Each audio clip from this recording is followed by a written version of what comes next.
All right, we are going to get started. Well, good afternoon. I hope you are enjoying this beautiful spring weather. Thanks for hopping on our webinar today called Aphasia, a loss of language, not intellect. Thanks for joining. My name is Rachel Ishak, and I am a community outreach specialist here at the Brain Injury Alliance of New Jersey. The Alliance is a nonprofit organization with a mission to provide education, awareness, prevention strategies, advocacy, and support for those who have been impacted by brain injury.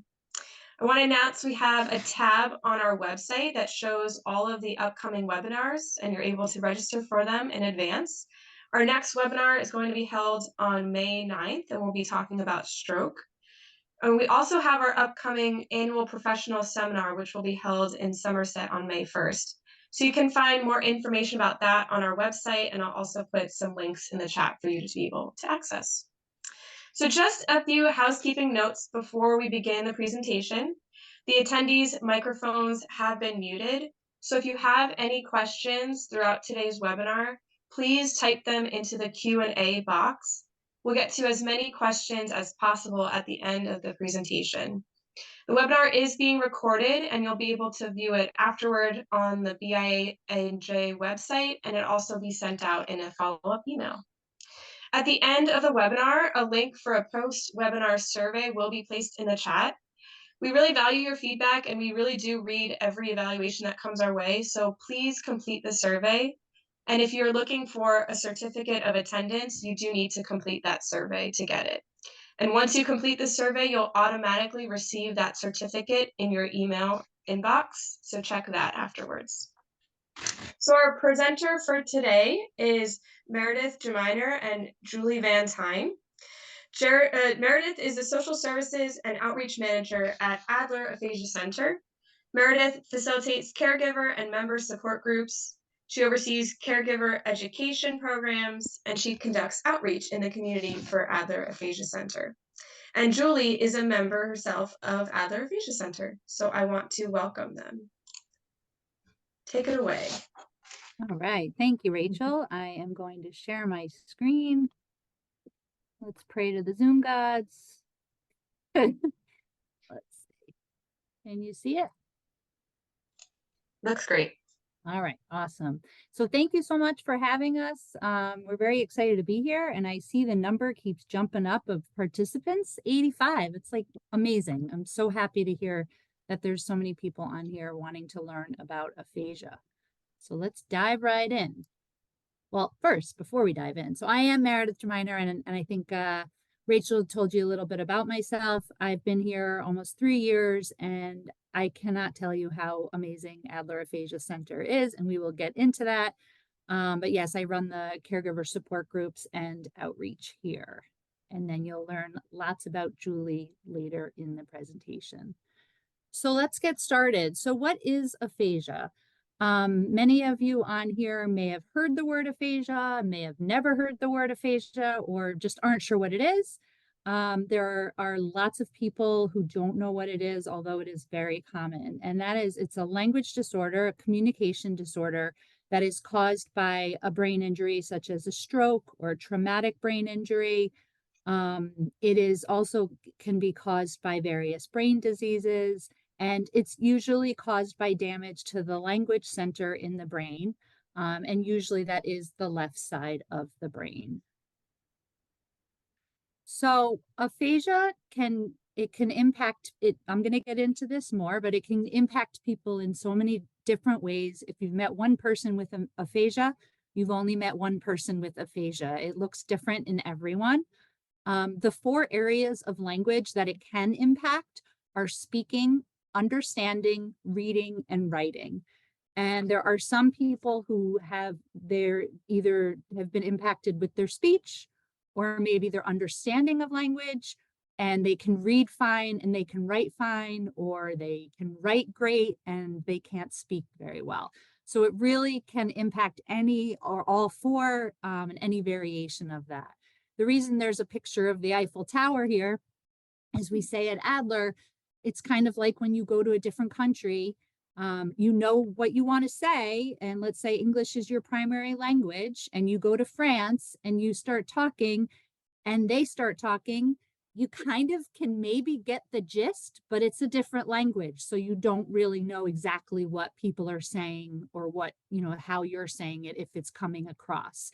So it's that similar feeling if you can imagine someone with aphasia, and there might be people on here with aphasia. So you do understand that it can be very challenging. And this, if you hear nothing else today, this is a very important piece about aphasia. So we say this a lot here. We have bumper stickers that say it.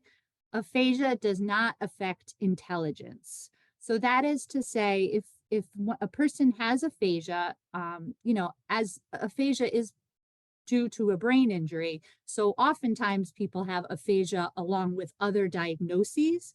But if aphasia is the main diagnosis and there's, not many other impairments in the brain, their memory, their intelligence is not affected. So they know what they want to say.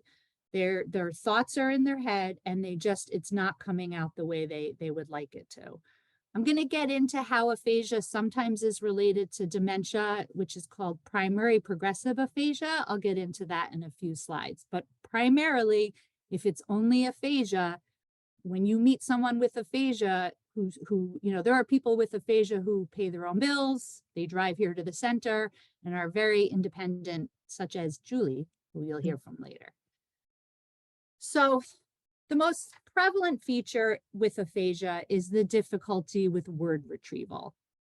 So we have a picture of a filing cabinet here because the way we describe it is that if you have a stroke or you're in a car accident, you have a traumatic brain injury of some kind, and your left side of your brain where language is stored is injured, it's kind of like your filing cabinet. If you make the analogy of a filing cabinet and you drop the cabinet and then you stuff it all back in because you don't have time to organize it, well, that's what happens with your brain. So the information is there, it's just not organized in the way that it was before your incident. Something like, someone might say, they might point and they might say, I need that book over there. They might mean magazine. So they have the category. And if they meant magazine, they said book because they're retrieving a word that's kind of related, but it's not necessarily the word. So that's one example of all different types of aphasia, but that is something that is very difficult. It's that tip of the tongue feeling. I know what I want to say and I can't get it out. And everyone has different levels of that with aphasia, also depending on the day and hour, which we'll talk more about. So again, aphasia alone does not affect intellect, memory, judgment, or personality. Are there people with aphasia who have been impacted in that way? Yes, of course, because with a brain injury, as I'm sure most of us know, it can be very complicated and it can affect different areas of the brain in addition to the language center. So causes of aphasia, the most common is stroke. So as you can see here, 85% of people with aphasia is due to a stroke. And then 15% of people with aphasia are due to a brain injury or brain tumors or a neurological condition. So this was what I was referring to before. You may have heard in the news with Wendy Williams and Bruce Willis. They were diagnosed with primary progressive aphasia. In the aphasia community, we were happy to have some visibility of the disease because, as I said in the beginning, a lot of people don't know what it is. However, it's been a little challenging because primary progressive aphasia is just one type of aphasia, and that is that it's related to dementia. So if someone gets diagnosed with primary progressive aphasia in the earlier stages, it's usually the symptom that shows in the beginning is just aphasia. So they might do the thing where they point to a chair, but they say table, or they might say the wrong word, or they might not think of the word. And you might say, my mom, I don't know, she's so weird. She just it doesn't seems like she knows everything else, but her language, she keeps saying the wrong word. So people sometimes are diagnosed with primary progressive aphasia, such as Bruce Willis and Wendy Williams. And then unfortunately, as the name denotes, it then progresses into dementia. So it's very different than aphasia as caused by a stroke or a brain tumor or a brain injury, because it will most definitely progress into something that looks like dementia. As any dementia, if you know, the length of the progression is different for everyone, just like aphasia is different for everyone. So how long it takes to progress can be years, depending on the person. But yeah, so that is another type of aphasia. I think also it's important to tell you that 40% of stroke survivors have aphasia. Like, can you believe that? Because there may be people on here that aren't sure what aphasia is, but 40% of people with stroke have aphasia, and every 40 seconds, someone has a stroke. So can you imagine? That's a lot of people with aphasia, which I'm going to get into the next slide. So more than 2 million Americans have aphasia, and 70,000 people in New Jersey. I always say this in every presentation I give, aphasia is more common than Parkinson's, cerebral palsy, and multiple sclerosis, which a lot of people are shocked by because most people have heard of those diseases and disorders, but the visibility is there. So we're hoping that's part of our mission is to make sure that we're educating people on aphasia and people know what it is. I think many times when I meet people, they've know someone who's had aphasia, but they didn't know that was the word. So we're doing our best to try to educate. And then a study done by the National Aphasia Association found that 33% of people have never heard the term aphasia. And then that means that 67% have heard of the term aphasia. But if you can imagine, I have it here, 40% of those people who know had heard the word aphasia didn't know what it is. So what does that say? I'm throwing a lot of numbers out there. What that says is we got a lot of work to do to educate people on aphasia, hence why I'm so happy that now we're up to 107 participants. Awesome. So please share this information with anyone you know, because we love to make sure people know.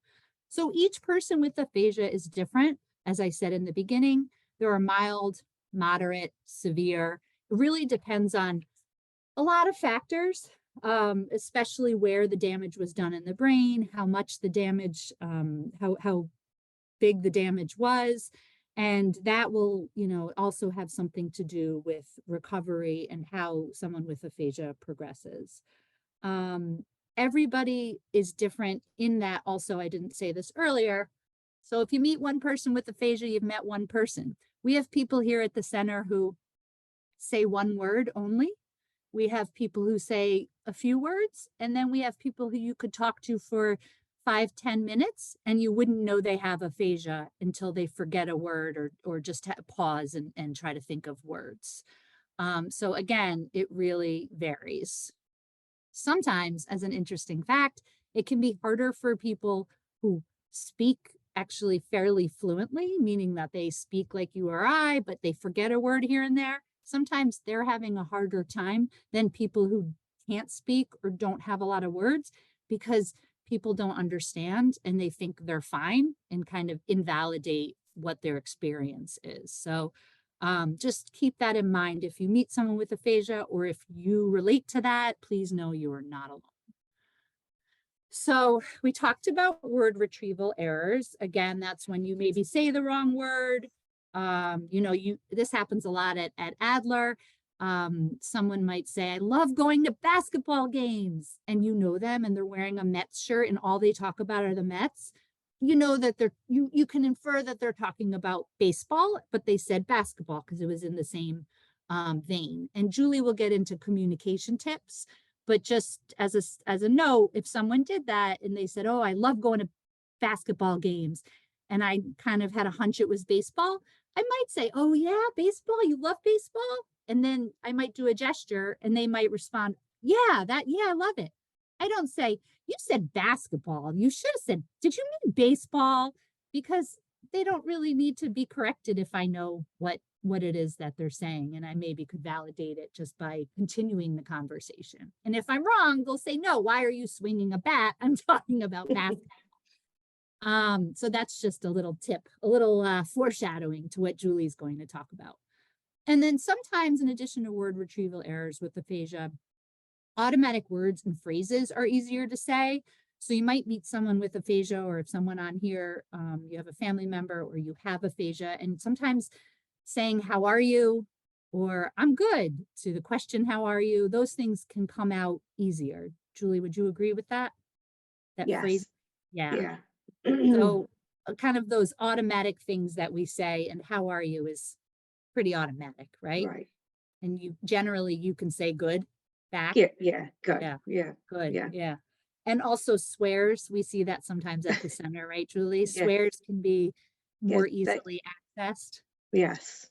Yes. And I like a caregiver here was saying to me that her daughter is always swearing and it's kind of frustrating for her. And we talked and I said, you know, it may be that she has a strong emotion and she has more of a connection to that word than others, which is very common. So she's not doing it on purpose.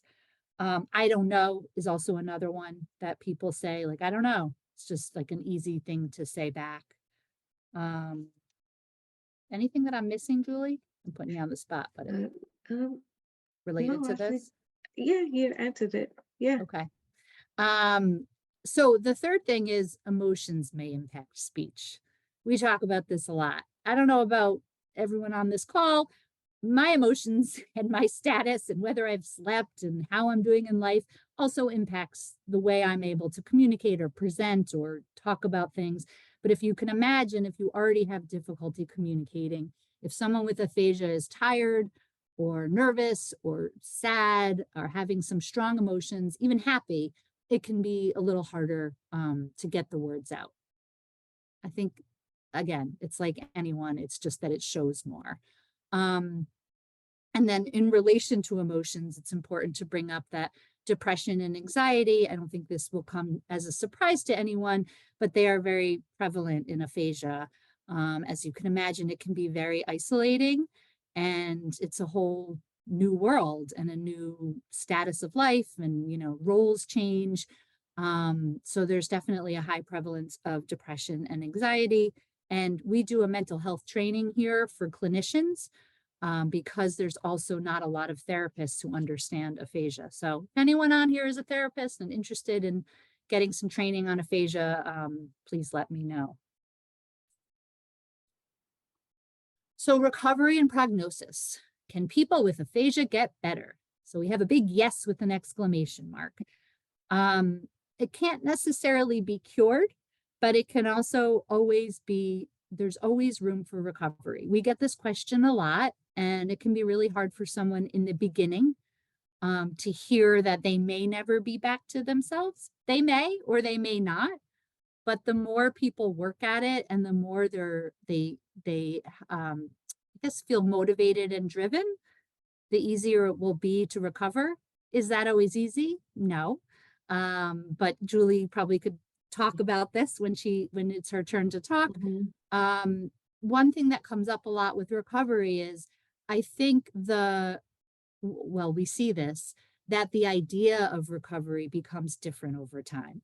So in the beginning, after a stroke, it's when am I going to be back to myself? When am I going to speak like I did before? And then as time progresses, people see recovery as different ways of communicating. Maybe it's that now I can use gestures, or maybe I know that writing will help me. It varies. Julie, is there something you want to say about that? While I'm talking? Um, yeah, but you're saying that it's hard because um you want to be the way you were before. So I know that for me, a fact that every time in the beginning of my recovery is I was asked how long I be back to where I am. And they would say, not no, but it's a process, you have to, work at it, and they can't tell you that it's gonna be back to normal. But for me, I worked really hard at it. So I you know, I'll tell you what about when I got my stroke, but it's a lot of work. Yeah, it's a lot of work, and you'll tell us more about it when we get to Yeah, your story, yeah, which is in a few slides. And you also only said a few words in the beginning, right? I couldn't And say then anything. yeah, No progress words. Yeah, to presenting to yeah. 110 people. So there is room for recovery. It's important for us also to say this because we hear way too much that somebody, a healthcare professional has told someone that they've plateaued or that there's no more recovery. This is who they are. And it like hurts my heart to hear that because the proof is in the pudding. We've seen people come in. I've seen people come in to Adler and be kind of quiet and withdrawn and not have a lot of words. And within months, they're just either talking more or have just become more of themselves and comfortable. So it's not just the language, it's about support and being connected to others. Yeah, so we don't like the word plateau here. Oh, actually, you are the next slide. Look Oh. at that. So I'm going to turn Okay. it away to Julie for a bit. Okay. Hi, everybody. My name is Julie Van Tyne, and I had my stroke when it's September 2019. And I was perfectly healthy person, had no issues. I went to work one day and came home from work, ate dinner, did my usual things. I went to bed, and in middle of the night, I couldn't speak or move my right side. I couldn't say anything. So I was trying to get my husband to up. So I was crying, all I could do, and he got up and he thought I was having a stroke. So he rushed me right away to the hospital, and they confirmed a stroke. But in my case, they didn't know where it came from. So they had to do a lot of testing, and they found out that I had a hole in my heart. I was born with it, but never knew all these years. And they said a blood clot went through the hole to my brain. So anyway, I was in, I couldn't speak, I couldn't do anything. Was in the hospital till about a week. And after that, I went to rehab. And that's where I started. I had speech, OT, and PT. I'm lucky because my right side came back for the most part. I had like no feeling in some of my fingers, but like no sensation, but I could move it, I could walk. But the speech was the big part for me. Was a lot of work. And after cancer, I had to go back into the hospital because they wanted to close the hole in my heart. So I had that done, and I went back to outpatient, and I worked with a speech therapist for maybe 2 years. And like Mary is this saying, I was very, I was very, let's see, that's where the words come in. Do you want um, help? Distraught, I guess. Yeah, because I wanted to be myself, you know, and I said to myself, I was depressed. I was very angry, a lot of anger. But I said, I have to work. I have 2 kids. I have a husband.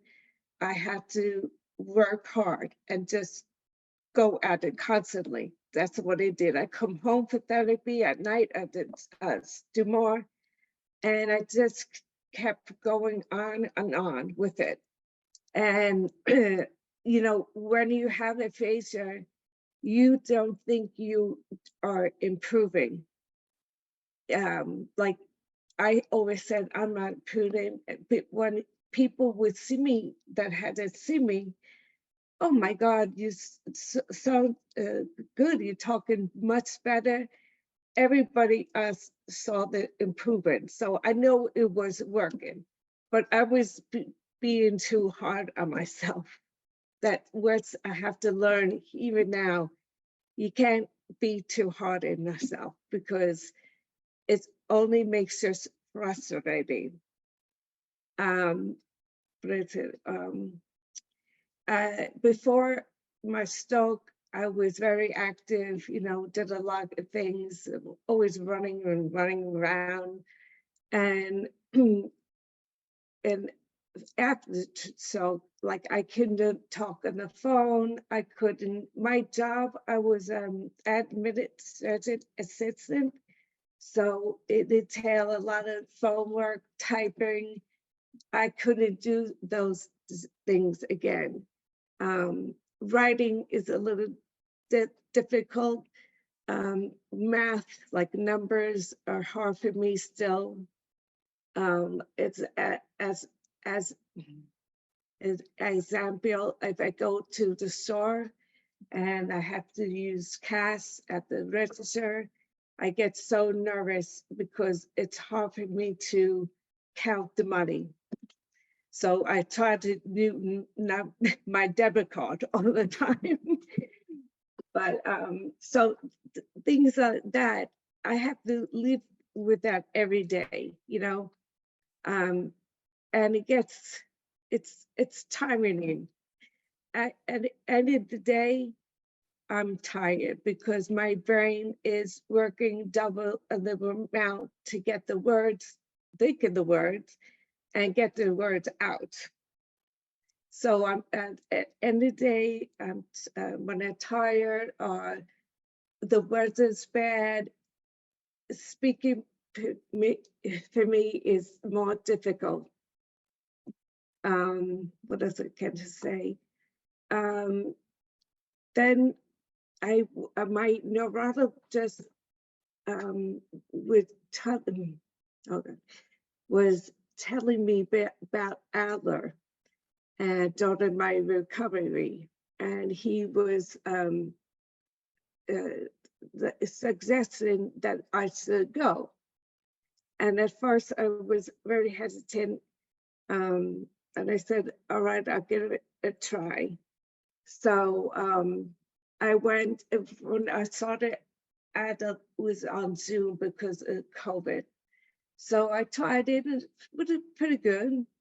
And then when it went in person, I loved it. The best place because you're with people who are going through same difficulties and struggles, and you can relate to them and they can relate to you, and you feel comfortable. You know, it, like I say, it's safe zone.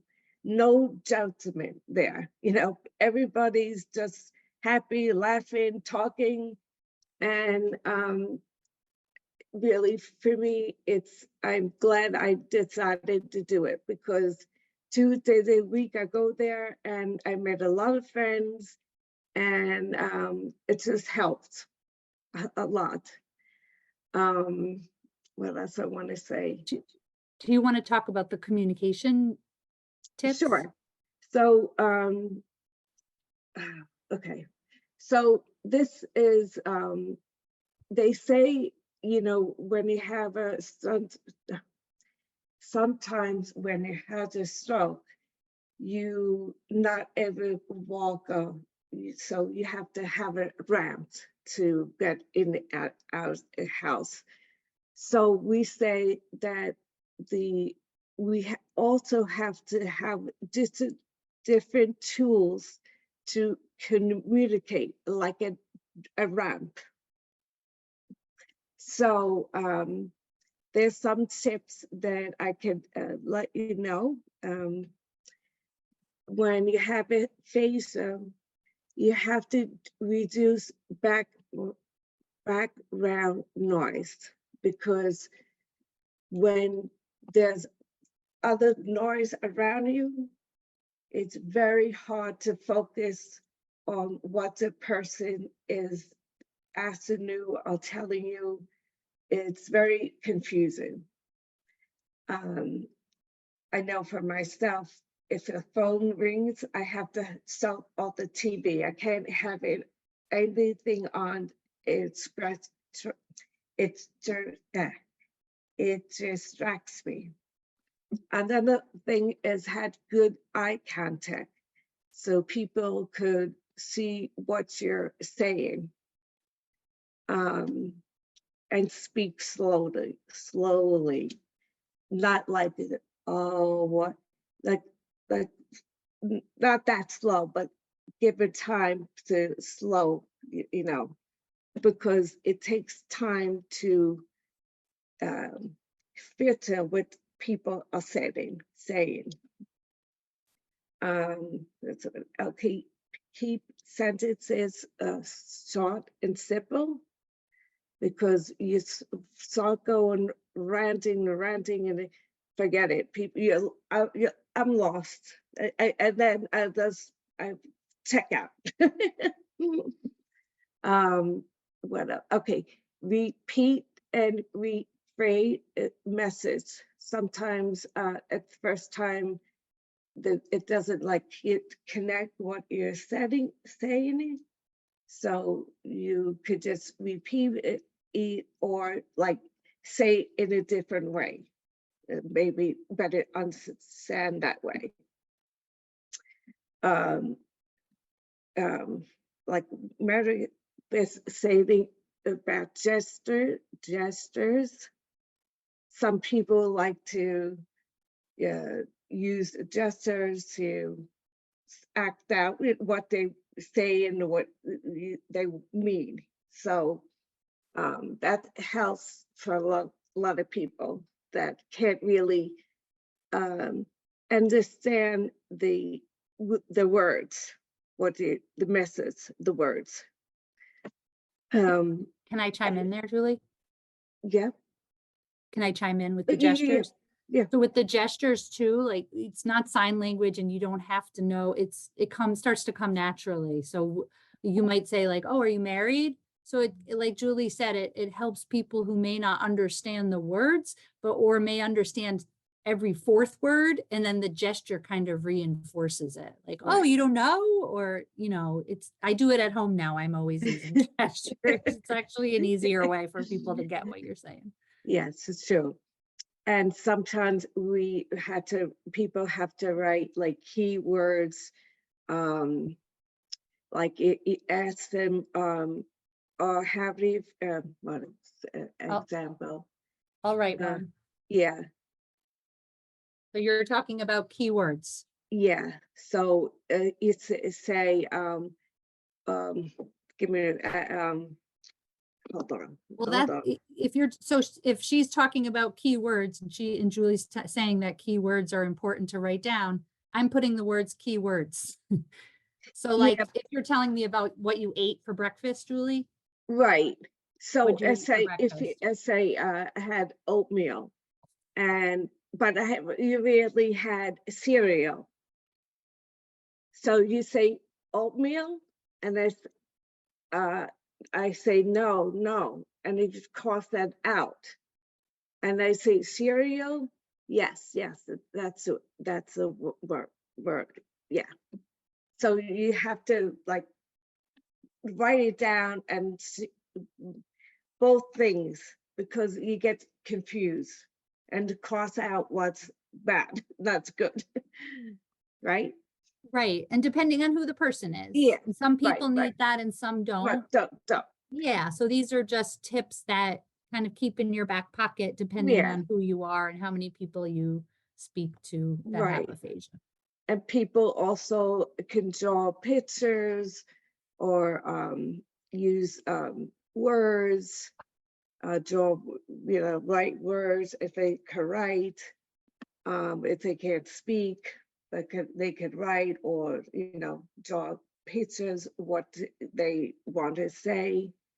Even you could use like an iPad. People have on the iPad, like, hold on. In Graphica? Yeah, that like those, hold on. You know, like, Do you want help? yeah, Like a communication tool? yeah. An app? Yeah, app, yeah, that's an app that you can get for your iPad or computer, and that with pictures, it helps people that could communicate that way. Which can go so far. Like we have Yeah, people who have yeah, iPads who have pictures of all, their yeah, closest family members. And, yeah, I find that when there's context, if someone doesn't have a lot of words, then it's a lot easier to get the message across. But if you don't have an iPad, and like Julie was saying, my lovely drawing, I am not an artist, but I might say if someone doesn't have a lot of words, I might say, oh, you have 2 children? You have an older one? Is she older or younger? Like, that right, kind of representing. right. Should I go to the next slide? Yep. Okay. So we always want people start talking to us, to give us lots of time and be patient. A lot of people all at a rush, and everybody's coming and going. But for me, you have to take the time to 3 extra minutes to be patient and speak slowly. And if you don't understand, you can ask them to repeat it again. Get know what they're saying.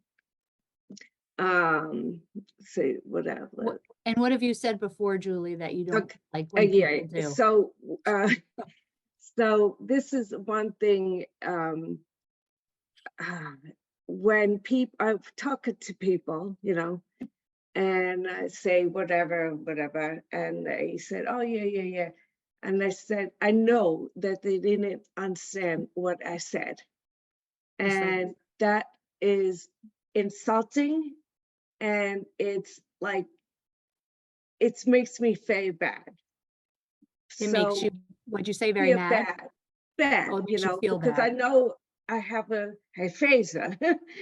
So it had to happen to me once, and I said to the person, he said, "Oh yeah." I said, "You didn't know what I said, right?" And he said he didn't know what to say. I said, "Repeat it, what I say." And he couldn't repeat it because he just flew over it, because he didn't understand what I said.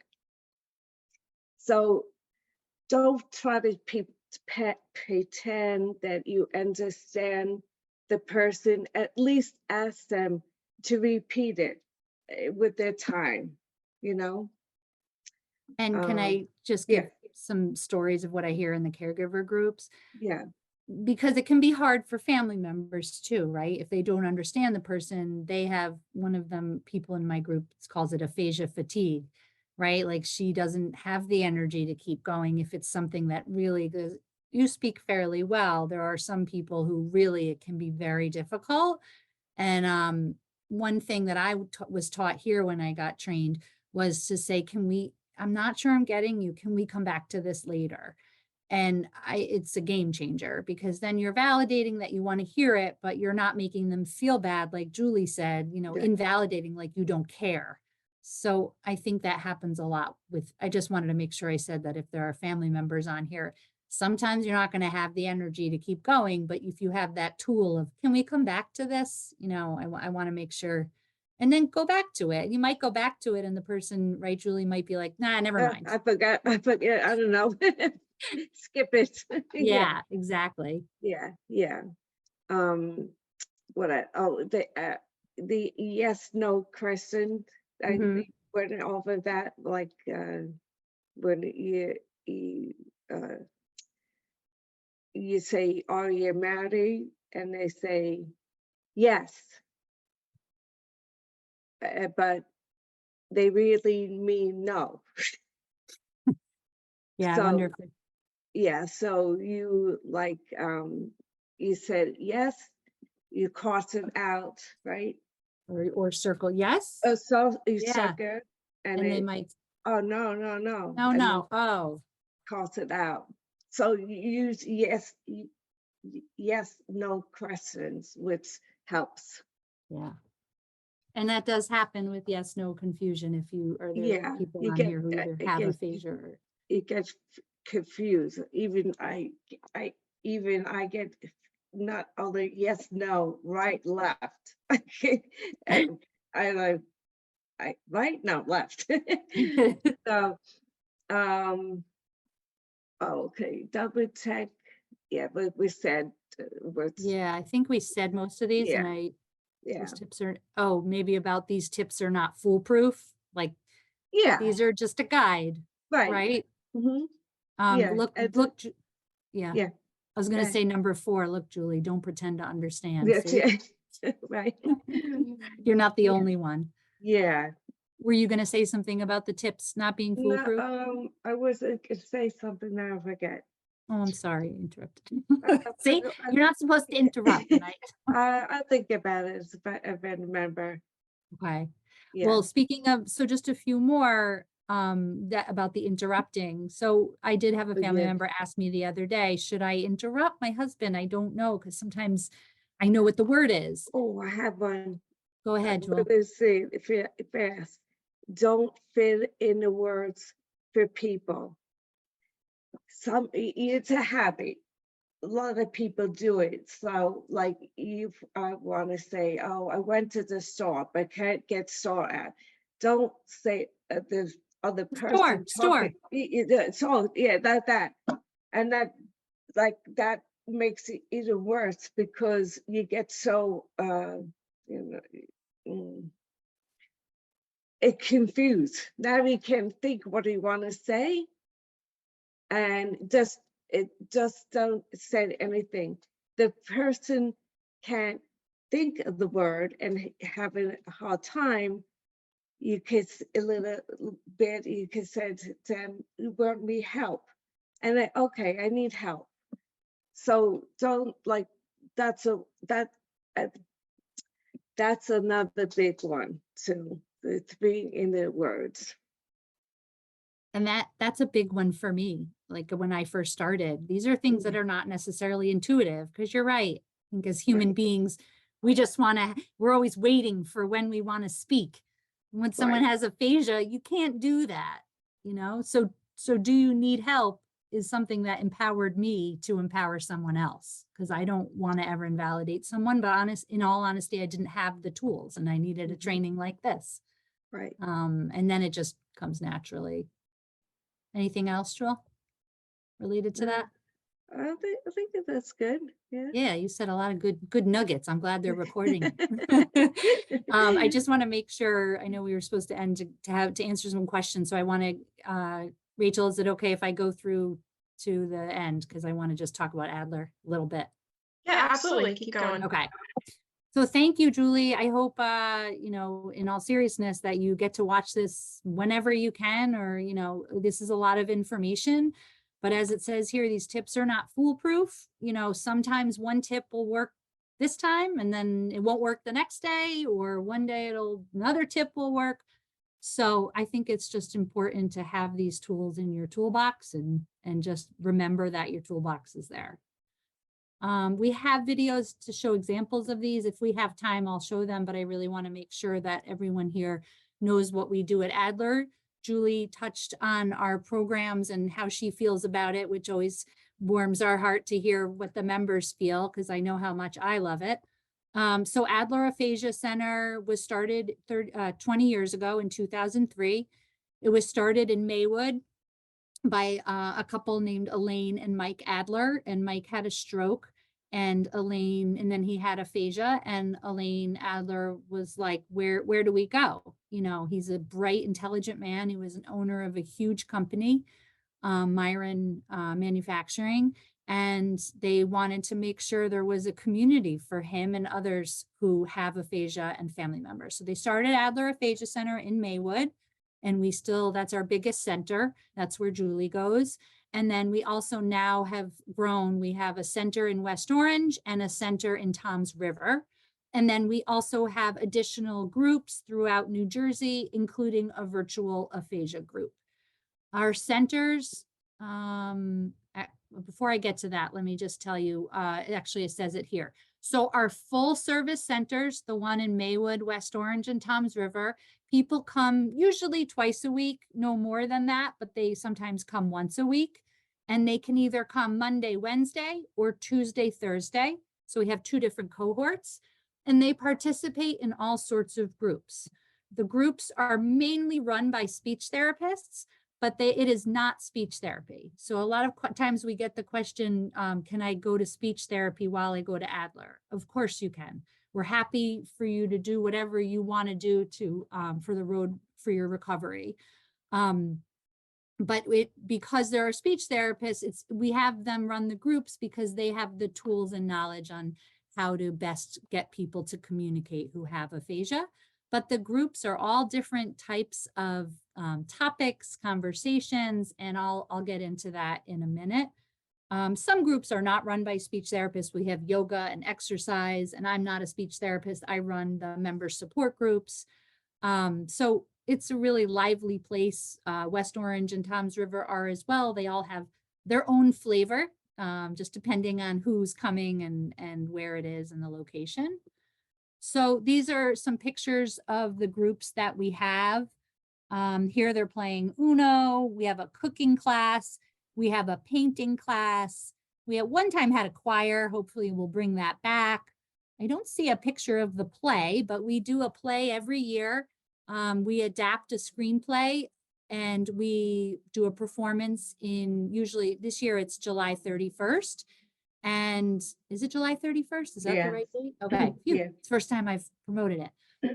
This year we're doing The Lion King, which is super exciting. And last year, Julie was the narrator for Wizard of Oz.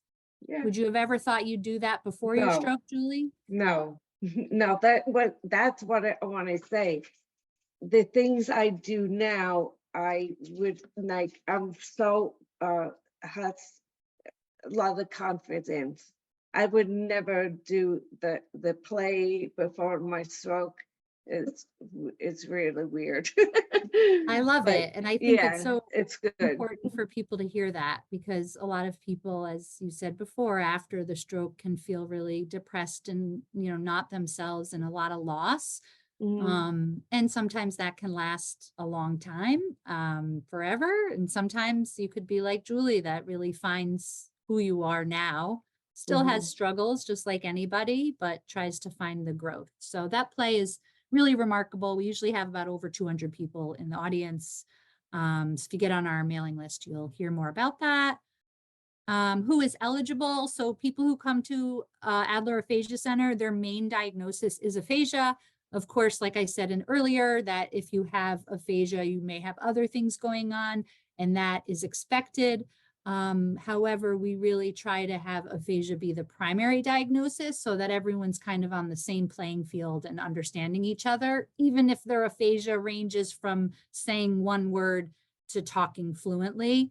Some people, I didn't mention this before, have something called Wernicke's aphasia, and that's where they say sounds, but they're not actual words. So we have people here who do that. But again, the common denominator is that they know what they want to say, and it's just not coming out in the same way that it comes out for us.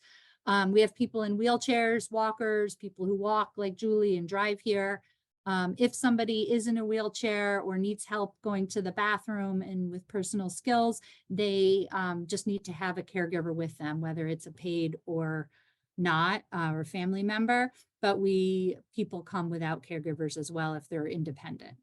They need to adequately attend to and participate in a 1-hour group. again, doesn't mean they have to talk, but they have to be able to contribute in some way. We do have people with a little bit of dementia. Maybe they have primary progressive aphasia and it's progressed a little bit, but it really shouldn't be in the way that it would affect how they can communicate in the group. That way it's a benefit to all of the group and making sure everyone's comfortable. Usually Adler is appropriate after 6 months after a stroke or brain injury.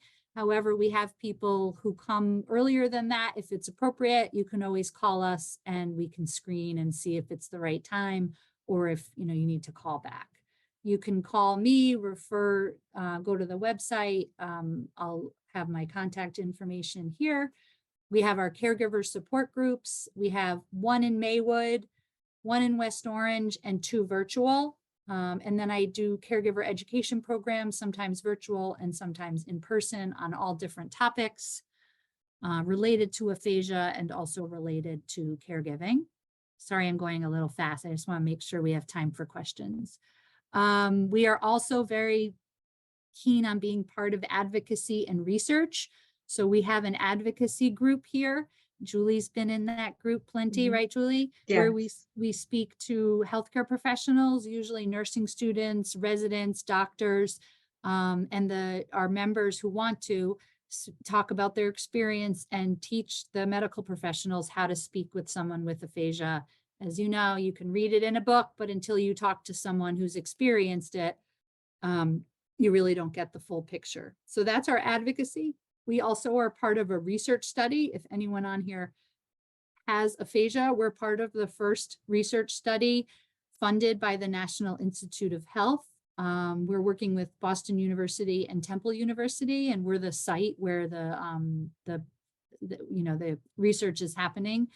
The clinical research, we have groups and different one-on-one opportunities for people who want to be part of that. You don't have to be a member of Adler. One thing I didn't say about Adler is that it is private pay. Unfortunately, we can't bill Medicare. Hopefully, once we do more research and there's more research on how groups help, communication groups help aphasia, then it will be Medicare billable. But for now, it's private pay. However, we do have scholarships. We have a robust jewelry store where members make jewelry and household goods, and a lot of that money, we've raised over $500,000. A lot of that money goes to scholarships. It is $1,000 per semester. So we have 3 semesters a year. We have 3 semesters and they're 15-week semesters. So it's $1,000 per 15-week semester. So that's twice a week. But again, please don't let the cost deter you. If you are interested in joining, give us a call. A lot of people come on scholarship, whether it's a sliding scale or for free. And then I think you already talked about why you love Adler. Yay. And then here is, I'm almost done, and then we'll go to questions. Here is a flyer about an event we're doing at our West Orange Center. I hope you can come. We have over 25 vendors, organizations. Brain Injury Alliance will be there. We have a panel discussion on aphasia. We'll have a few members from West Orange who will give their experience like Julie did, a caregiver who will be talking, and a speech therapist. And then we have Robert Wood Johnson's going to be doing health screenings.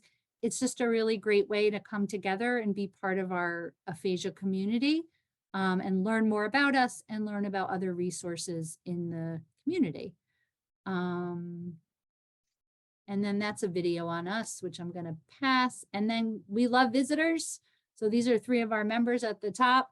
One's Tom's River, East Tom's River, Chuck, Javed, and Anithia, West Orange, and Maywood. And yeah, we're a happy place that loves to have visitors and spread the joy. So feel free to reach out to us. Oh, enter name, enter email address. Sorry about that. Rachel, hopefully you can send my information. I just realized that's not on there. Definitely. Okay. So questions. Should I stop the share? Yeah, sure. That way people can just see our faces. Thanks so much for sharing all that really great information in your story, Julie. We really appreciate it. And I'll say, somebody in the Q&A just wanted to say thank you, that it was an inspiration, the story that you shared. So thank you for that. Thank you. Okay, so a couple of questions that we have here. The first question is aphasia common in kids with Down syndrome? I really don't know. I wonder if the type of communication disorder they have is aphasia, but I don't know the answer, but I can ask one of our speech therapists that and see. Thank you. Yeah, good question. Yeah, I will get back to you on that. Another question, you mentioned about the scholarship programs. How might somebody be able to access them if they were interested? The first step would be to call us, and we would find out, what your interests are. And then we have a scholarship application. It's not very daunting. It's just asks for your financial situation because we have to get that to see what you're eligible for. So, should I give my number now? And then are you going to send it to all the participants as well? Maybe I'll we can. And we could also even just put it in the chat right now for people to access. That's what I was thinking. Yeah. So my phone number, you can call me directly. It's 201-898-2193. And my email, I'll put in the chat. But the best thing would be to call or email to see, because before we get to the scholarship process, we want to make sure it's a fit for you and us. Great, thank you for that. Another question is, how does cognitive therapy distinguish between speech therapy and aphasia-specific therapy? So I'm not I don't have a clinical background, but I can tell you a little bit about cognitive therapy is usually working on memory. So sometimes people with aphasia use that. It could be beneficial to help with aphasia, although it's not a memory impairment. It's more like repeating and those kinds of things. A speech therapist usually are trained on doing cognitive therapy, but it's a different kind of practice. Thank you. Another question, kind of a little more clinical. If a person has both memory issues and aphasia, what's the best way to determine if their inability to answer the question is, memory loss or aphasia related? What can somebody do if they're struggling with that? Oof, that is the million-dollar question. Even if I had a clinical background, I think that's a hard question because I get that question a lot, or people talk about that in our caregiver group. If the person has been diagnosed with dementia and has aphasia, it can be very hard. I think a lot of the tools that we use, hopefully you learned some new tools today. If those tools really aren't working, and you're concerned that it could be dementia, then I would think a neurological assessment or going to a neurologist or other type of professional who can assess if it's dementia. But I certainly get people talk about in our caregiver group that it's hard because they don't know if the person with aphasia is starting to get dementia. It's hard to tell the difference. Mm-hmm. I'm echoing. I don't know why. Do you hear that? I do not. Hopefully. It's great. Okay, great. We have a couple more questions and I do want to get to them, but if anybody has to hop off, feel free to do so. We put the survey link in the chat so you're able to access that before you hop off. But we'll just take the next couple of minutes to answer some of the last questions we have here. Okay, the next question is, could you tell us what the cost is for the communication groups that happen twice a month? Absolutely. So and thank you. I didn't get too much into those. The communication groups meet twice a month for 2 hours. And they're $100 per semester. So they're a lot less than the full service center. They're $100 per 15-week semester. And some people can't afford the $100. They can get a scholarship for that as well. So again, it's 2 hours twice a month. Great, thank you. Somebody was asking, could somebody maybe who's 15 years post TBI still, benefit from this or participate in this? I love that question. Because yes, we have people who unfortunately never heard of us, or maybe had heard of us, but it wasn't the right time and forgot, and then heard about us again. And they've joined us 10 years, 15 years after acquiring aphasia. And even if, recovery, like we said, is always possible, but at the very, very least, it is, like Julie said, such a community of understanding and a place that you can just, like, everybody should have a place like Adler where you can just be yourself and there's no judgment. And that's what we are. So absolutely. I would, yeah. Right, Julie? Yeah, yeah. Awesome, love it. Okay, do any of your locations have a population that might be more like centered on people who are adolescents, young adults, 30s? That's a good question. They are a mix in every center. 18 is the youngest that we will take. We don't have anyone that young. I think in West Orange, we have someone in their 20s. The average age is like 50s to 99. But it depends. There's some, like, because the cohorts are Monday and Wednesday and Tuesday and Thursday, sometimes it just happens that the cohort will be a little younger because people will join and that's where they want to be, if that makes sense. So feel free to give us a call, and depending on where you live and what you're interested in, we can see what would be a good fit for you. Great, thank you. Another question from a professional asking, what kind of resources can you offer to psychotherapists who might be working with people who have global aphasia? So there is an organization called Stroke Onward, and that was actually started by a woman named Deb Meyerson, who had a stroke and has aphasia, and she was a professor at Stanford, and she wrote a book called Identity Theft. And she worked with us. Now she has an organization called Stroke Onward that does a lot of advocacy and education around aphasia. And she was someone we collaborated with for our mental health education training. And we're now putting together a website through Stroke Onward. So if you want to give me your name or, reach out, I will make sure I get you that information. I'm not sure the website's up yet, but it will be a whole toolbox that's free to mental health practitioners. You can also always come to an advocacy group. Our advocacy groups aren't just open to doctors and nursing students. It's a great way to learn about aphasia and get your feet wet. Awesome, that's wonderful. All right, and I think our last question that we have here is, I guess, I might not be understanding this fully, but what kind of psychological interventions might be relevant for aphasia? Not sure if you have an answer for that. I mean, I think it depends on the level of the person, the level of their aphasia. They can do therapy. There are different, if a therapist is trained in the different communication tools, that can help, but I can't really answer specifically what kind of interventions are best. Okay. Great. Well, I think we covered all of the questions in the Q&A.